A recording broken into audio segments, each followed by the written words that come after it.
Welcome everyone, and thank you for taking the time out of your busy schedules to join us today for this important multi-sector discussion. And I think multi-sector in that sentence is what I really want to emphasize.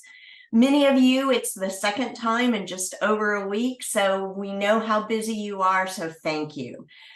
Good morning, good afternoon, good evening, and it's almost the weekend for many of us, and I hope that goes well for you. My name is Sarah Anderson, and I am Executive Director of the Bay Area Global Health Alliance. We're thrilled with the energies and the response that we've had during the first session that we had on October 26th, last Thursday. We wanted to have this follow-up soon thereafter because there's a lot more we want to discuss, and a lot of this is still being shaped, and that's intentional. We want your input, your ideas, your reactions, your suggestions, and we want to know what's missing. And we want to know where you have energy, what's motivating you, what's inspiring you. So that's wonderful and welcome. I also wanted to say that similar to the discussion we had last week, today's gathering is unique in that half of you are not members of the Bay Area Global Health Alliance. To save time, I encourage you to learn a little bit more about us on page 5 of your pre-read. The Alliance is leading these discussions because our theory of change really is based on the assumption that collaboration across multiple sectors, expertise, and geographies is what's absolutely crucial to solve today's complex global health challenges. With our role as a neutral convener, and I might add as a trusted network, we can bring individuals and organizations together to have, candid conversations, to kind of talk about things that didn't work and everything. And we see that as a critical to shift what's possible and what we really can do as a global health community to ultimately achieve better and more sustainable health outcomes for all. As you will have heard last week, we are grateful for the support of one of our catalytic funding members, Gilead Scientists, and I'm glad so many of you from Gilead are here and can join us today. They are making this entire exploration possible. I also want to thank my wonderful Alliance team and the working group. If you all are on there, just please give a wave and let people know you're there. Many of us have been working for months on this issue, and it's been a team effort and so fulfilling. As many of you are not members or just getting to know the Alliance, feel free to reach out to me or any of us today with questions and to follow up. So with that, let me go over just a few housekeeping things. Please introduce yourself via chat. We always do these as Zoom meetings, so people have an opportunity to have side conversations in the chat. Please rename yourself to include your organization's name. And so I also want to say, make comments in the chat, but we also have a Google form, and the bit.ly URL that's on your screen right now, and Abby will put in the chat, is another way of providing feedback to us. So with the agenda, as we didn't have time for questions and reaction about the Insights Panel lightning talks last week, we plan to split into small breakout groups to create space for your response and to reflect back on what we heard on October 26th, and also to solicit ideas from those who weren't able to join us last week.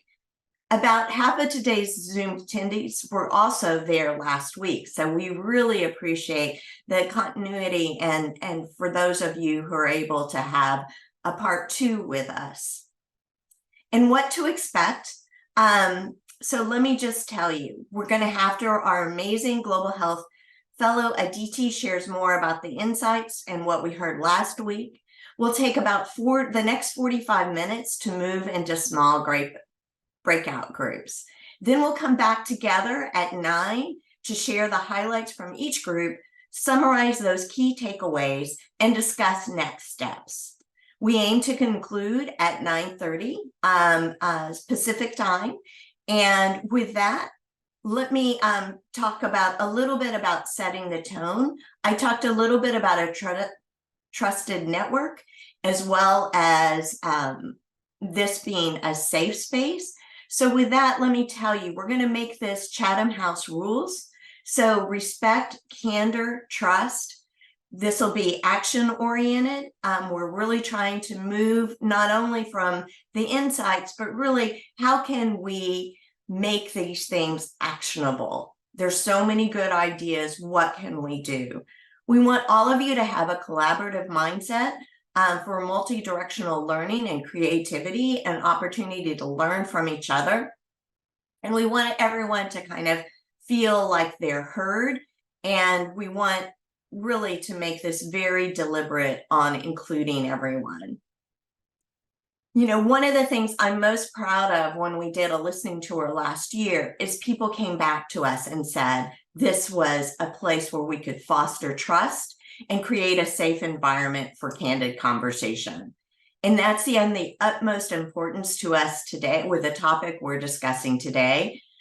So please, we know there's sensitivities, but feel free to openly share and respectively share. And if there's opportunities that you see where you or your organization might be able to step forward and take action, please raise your hand and invite others to discuss ideas together. We're recording this and taking notes, but it's only for our internal purposes. So some of us can be a little bit more present instead of like taking notes the whole time. Attribution will be made only when you give us specific permission. So we'll be seeking to move forward with action, as I've mentioned before, and which could be in the form of a new or different ways of engage, resource libraries, insights report, et cetera, et cetera. We'll talk about that a little bit more. And throughout, please give us your feedback in the chat or in the Google form. Thank you so much for your time this morning. And with that, I'd love to turn it over to Aditi. Thank you. Thank you, Sarah. Hi, everyone. Welcome. My name is Aditi Rao, and I am supporting this project as a Global Health Fellow at the Alliance. And today's discussion is really motivated by the problem that too often promising health interventions do not reach the world's most vulnerable communities, or that they are not effectively designed or adapted to community needs and constraints, resulting in significant unmet need and growing health inequities. And so at the Alliance, we also believe that many of the challenges in healthcare that one sector seeks to address are familiar to other sectors, but that we often speak of them in silo terminology, which really limits the sharing of lessons and potential solutions. And from my own experience in global health practice, I feel there is this disconnect between the needs that are identified and prioritized by researchers and industry partners and those that are felt most deeply by the communities that we seek to serve. So we're really seeking to close this gap using the lens of implementation science, which we understand as methods and strategies used to facilitate the uptake of practices into regular use, all towards advancing health equity.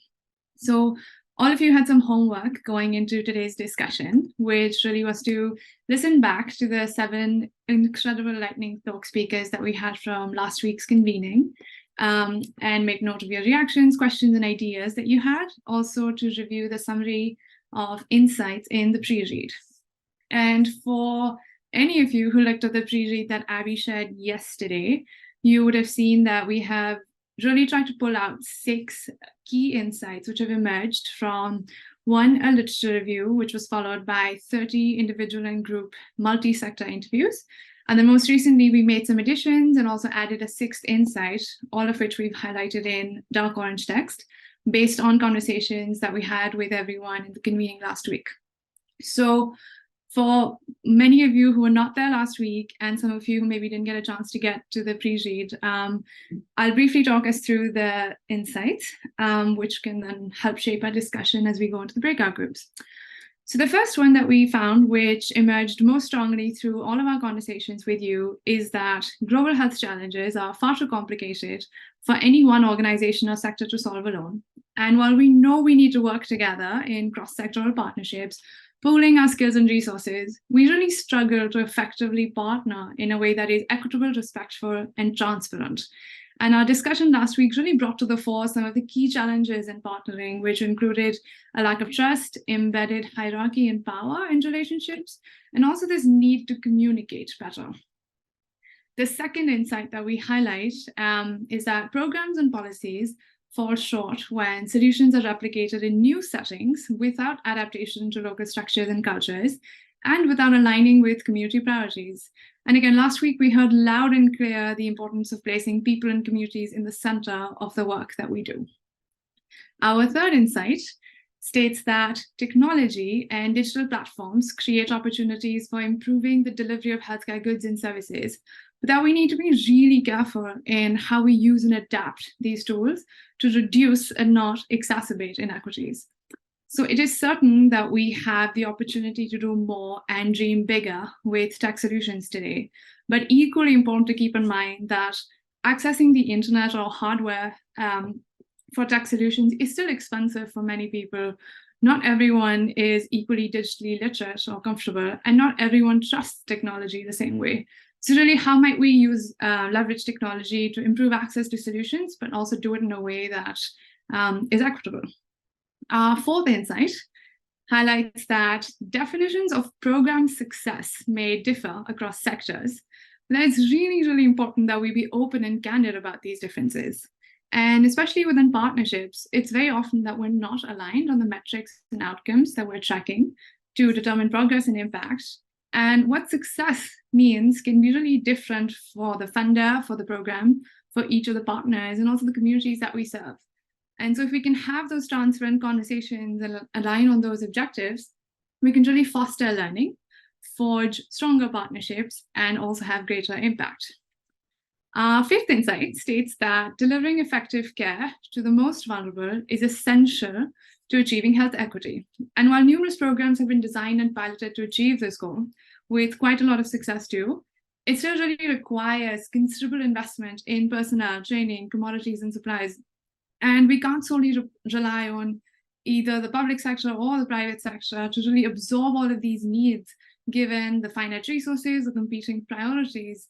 And so we really need to establish new or modified business models wherein sectors can really support each other while balancing profit and impact goals.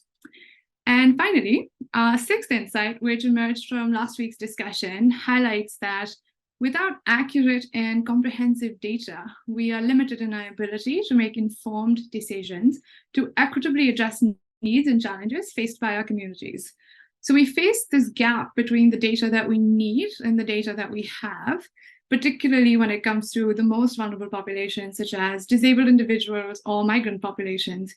And so to think about how can we better leverage our resources in communities to fill these gaps and develop standardized ways of measuring and capturing and analyzing data. So these 6 insights that we just talked through really highlight where we saw the most energy, but they only really begin to scratch the surface of all that we have heard from everyone. And so our goal today is to not only provide an opportunity for all of you to share additional input or reactions to these insights, but also for all of us to begin moving towards action and thinking about potential next steps. We have started at the Alliance, we've started to put together some ideas for possible outputs to try and address the needs that we've been hearing about.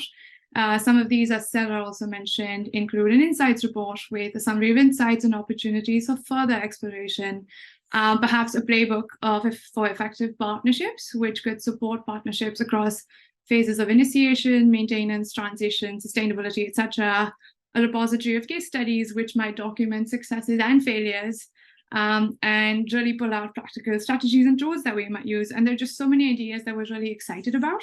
And all of you probably have so many more. And so we're really, really excited to hear from you today. And so I'll stop here. And before we move into breakout groups, Lauren will be moving us into small breakout groups. And I think, as Sarah mentioned earlier, is that we'll take 45 minutes for breakout group discussions, and then come back here to discuss everything that we've talked about, and then move on to some next steps. Hi, everyone. For those I didn't get a chance to speak in the early part, of Colin Boyle, chair of the Global Health Alliance, Bay Area Global Health Alliance, and we're very, very happy to help facilitate this next part of the discussion, which is the breakout group sharing and report out. So what we'll do here over the next 20 minutes or so is kind of give each of the groups a chance to summarize some of the key points raised by the groups. The group I was just in with Sarah, are you ready to kind of summarize, or do you want a little bit more time? And since I was the facilitator there, I'll take the bullets if we want to let the other groups go first. I'm fine either way, as long as we have the other members who are willing to kind of contribute as well. So I'm happy to share our mural board. Let me just put it here. And so maybe people can just click on that link so that we can all see each other and have a better conversation. But what we really kind of focused on a little bit was on building trust and how important that is. And we used it with the lens of looking at data. And what we talked about is in some of the successful cases that were there. So one was to make sure that it was community driven. And another was to make sure that it was usable by the community. And that kind of played into kind of looking at funding models. And, because with a funding model, you kind of, you start your project and you will have had to kind of go and look at and building that community first, but that's kind of an ongoing process. And then at the end, kind of the project ends, it's not as sustainable, but then what do you do with that data and how do you move that forward? So that was one of the really interesting things that I saw. And then there's specific needs of the community and really kind of keeping that top of mind and equity top of mind the whole time. We looked a little bit at partnerships too, and I'm speeding through because I know other people have really great things to say. And we really kind of talked about looking at building coalitions and do we need to kind of explore new models? People talked a little bit about the Global Fund, and what I found really interesting is about kind of private sector and the community-based organization. We always talk about bringing the government in, which is absolutely crucial, but how those bonds between private sector and the community itself and those community drivers, where that plays, is there more to be done there? And one of the things I've also found really interesting is, private sector, we kind of think of them as as potential funders and with money, and that's part of it, and they certainly have a profit driven, but they're also they're part of the community oftentimes, right? And so thinking of them as part of the community is something else to kind of keep in mind. The other thing we talked about was really about success and looking at what really was there. And I remember one person talking about really it's coming in with a collaboration mindset and understanding people's, we have kind of partnership goals and then organizational goals, and understanding those and kind of being able to work through the challenges. And somebody brought up the point about like some marriages work and some don't, and that's so true. But I thought they also said, what is the role of kind of like the marriage counselor in partnership, and what, who is that and what would that be? And I thought that was interesting. And that the burden of proof really needs to be mutually beneficial. With that, I'm going to stop. Colin, add anything more that you can kind of think of, and we'll go from there. Yeah, thank you, Sarah, for that summary of a rich discussion. Do any of the other members of the group want to chime in with to elaborate on anything that Sarah mentioned or that we may have omitted in that relatively quick and real-time summary of our discussion? That was brilliantly summarized. Thank you. Yes, thank you, Sarah. That's great. And we'll try to avoid making too many kind of marriage counselor references in our work around partnership, but it's going to be tempting to sort of go there, I think, unfortunately. Let me turn it over to the second group. And Abby, I think you were involved with the second group. If you could summarize or have someone summarize. Yeah, I will give it a shot, and then I would love for my group to jump in and clarify. We were having a really fascinating discussion, so didn't end up using Mural because it was kind of flowing the way it was. But I think, we started with some interesting, the last insight around data, and that being something that we found to be something that was interesting, and that often what the data would say might be based on where there's funding for data to exist. And that might mean that, for example, you might be looking to fund something that's actually doing quite well because they have data that perhaps shows, for example, that maternal mortality is higher. So just keeping in mind what data exists and what that says. Had some, really interesting conversations about how you get industry to contribute in a sustained way. And with our group, some perspectives there from the academia side, from academia to the private sector, and thinking about even how within the private sector, pharma versus tech, for example, were different in terms of how you would engage them.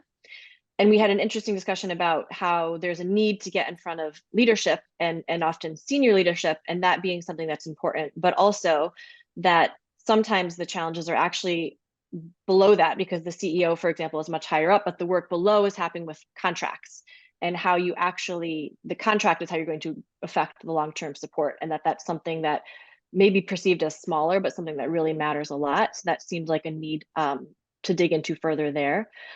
From an alliance role perspective, we also talked about an opportunity potentially for us to be playing more of a matchmaking role with matching up needs across sectors, and with something we have talked about before. And I pushed a little bit on how we make that scalable, and maybe it's tech and algorithms and other things like that. So something for us to look into further.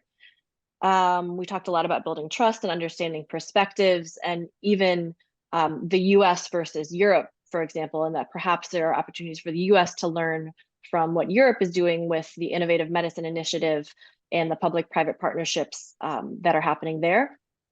We talked about the glossary a little bit, and the SIAM document by the WHO, which has great definitions, but we also discussed those are not necessarily broadly read outside of public health. And I think I'm probably going to miss a few, but one other point was just around, if we're thinking about playbooks, making sure that they're accessible and not excluding different groups, or in our dissemination or in our language, that we are aware of who we're trying to reach, and having the right level of communication and even humility in how we're communicating. And I'd love for Krista or anyone else in my group to jump in to clarify or build on what I've attempted to summarize in what was a very interesting discussion. Yeah, you covered all the points I had written down, Abby. Thank you so much. Great, thanks. Anyone else from the group want to offer any additional points? No? Okay, with that, let's turn to the third group, and I guess Aditi, you'll be reporting out, is that right? I'm hoping someone else can do it. Melissa, do you want to take this? Sure. Yes, I'll do it. Thank you. Yeah, and I will ask you and the rest of the group to add. There is some overlap with what's been shared, which is always the benefit of going third. But we talked about the role of tech as an accelerator, and I think the idea was tech is great when it's done well, and so what does being done well look like? And a lot of that conversation was around seeing the bigger picture. Tech is integrated into the health system, and questions around partnership and scale are thought about up front.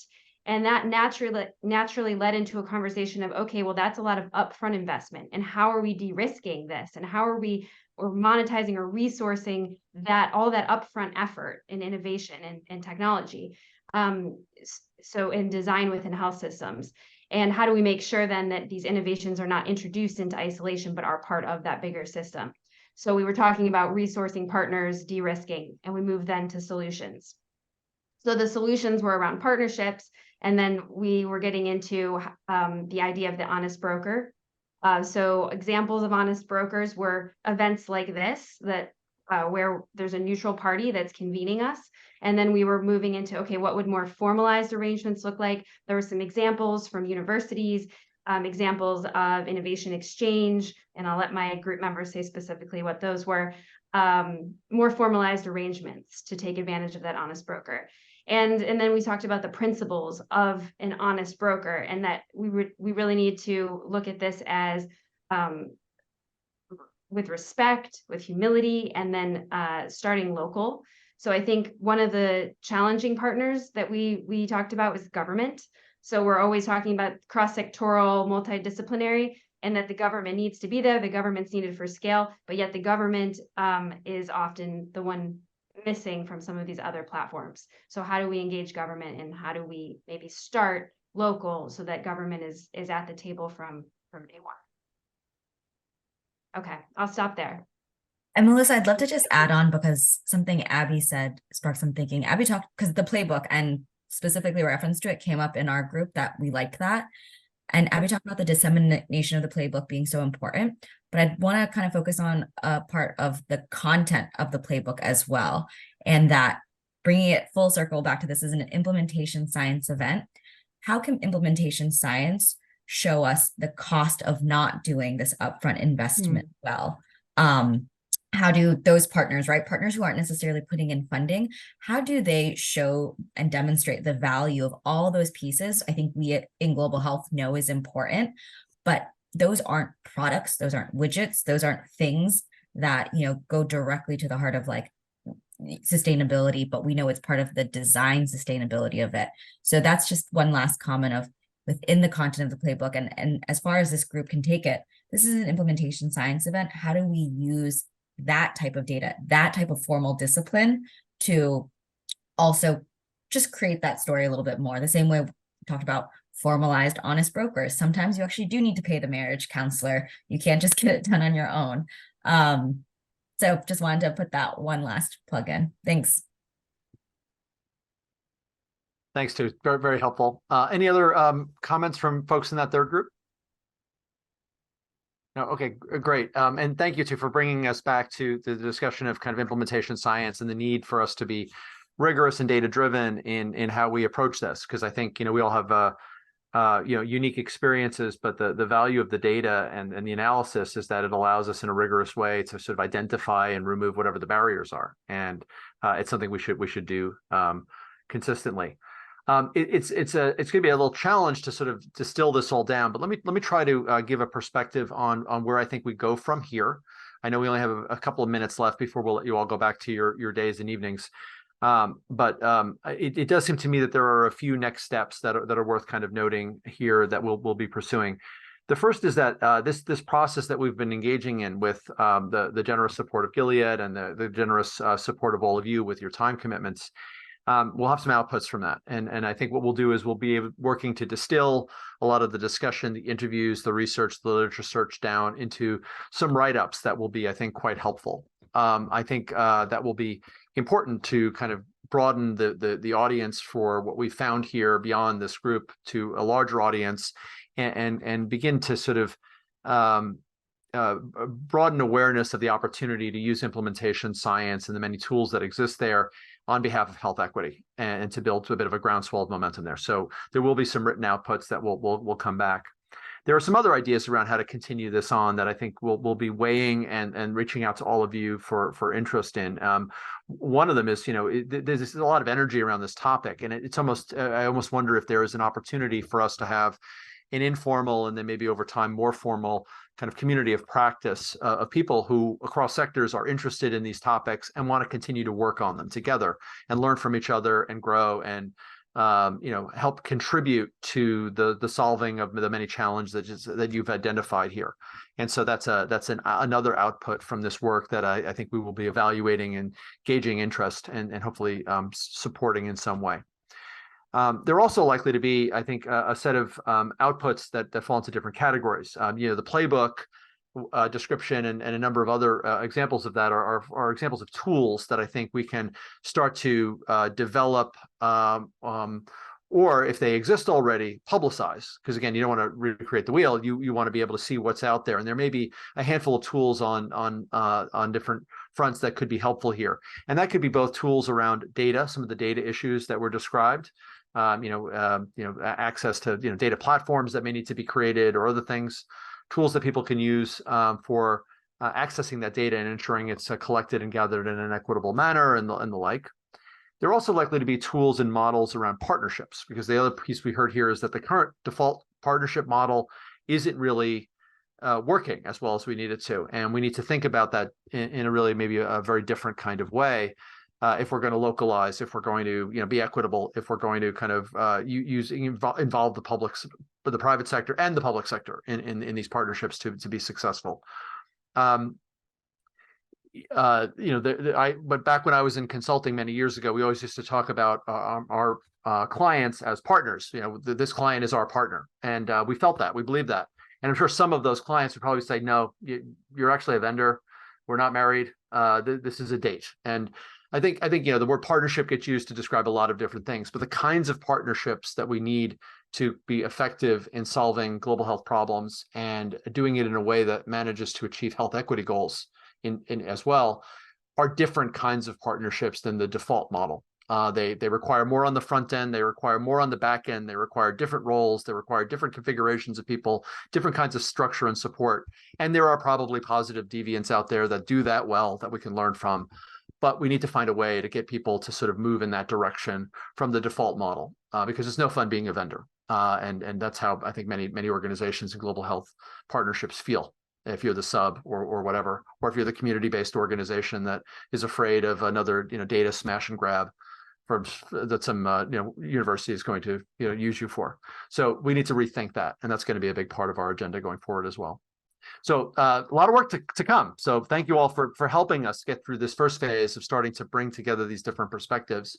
I do want to take a moment to thank you all for making the time to join us today. This was, I think, a really rich discussion, and built on a rich discussion last week, and hopefully we will continue that dialogue and that energy. I also want to thank Gilead Science for their support in making this exploration possible. It's been really gratifying to see how energized people are about this topic, how much passion went into it.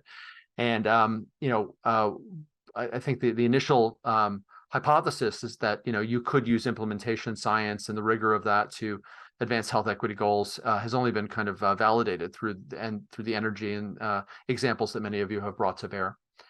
We also went into this with an open mind. And so I think, we heard a number of things that caused us to expand our initial conception from just narrow implementation science analysis and tools to this broader discussion of roles and partnerships and the importance of trust. And it just goes to show that analysis only gets you so far. In the end, these are, there's people involved. And so, analysis and trust in people in those relationships is so critical. So thank you all for your time, your work, your contribution. Stay tuned for the insights reports and other next steps. We'll be in touch, and we'll be reaching out to all of you for continued dialogue on these important issues. So again, thank you all for taking the time to be with us today, and we'll be in touch. Thank you.